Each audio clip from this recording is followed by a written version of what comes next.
বাবু একটু আগে একটা নিউজ শুনলাম যে আইপিএলে কলকাতা নাইট রাইডার্স থেকে মোস্তাফিজকে বাদ দিয়ে দিয়েছে।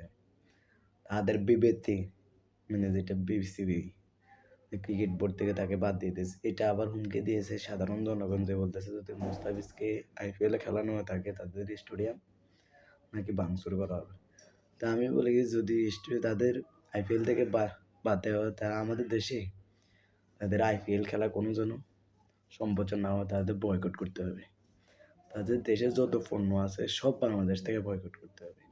যে আইপিএল কি পয়সা গেছে, আইপিএল খেললো না, 9,20,00,000 টাকা দিয়ে যদি আইপিএল মোস্তাফিজকে নেওয়া হতো, আইপিএল খেললো না, আমাদের জাতীয় তোমাদের গোয়া মারলাম না আমরা, জাতীয় দলে তোমাদের 20 ভাঙিয়ে দেবো, সমস্যা কি?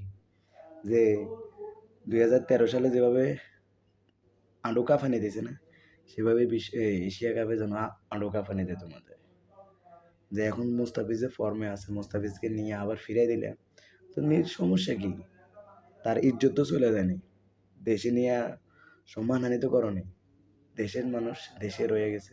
তা আমার কথা হচ্ছে যে ওই দেশে যদি না যাইয়া না খেলাইয়া তাকে বয়কট করতেছে, তাকে আইপিএল থেকে বাদ দিতে, তো আমি বলি কি যে আমাদের দেশে যত সম্প্রচার আছে আইপিএল সম্প্রচার এইগুলো নিষেধাজ্ঞা দিয়ে দেখ, সব কিছু নিষেধ করে দেখ, যে বাংলাদেশে ভারতের কোনো কিছুই যেন পাঁচাটা নয়, দিল্লি না ঢাকা, আমরা ঢাকা চাই। দিল্লির দালালি তো অনেক দিনে চলছে, এখন ঢাকার দালালি চলো, ঢাকা যত আইপিএলের টিভি চ্যানেল আছে সব সম্প্রচার বন্ধ, যে বয়কট আইপিএল বাংলাদেশের মাটি থেকে।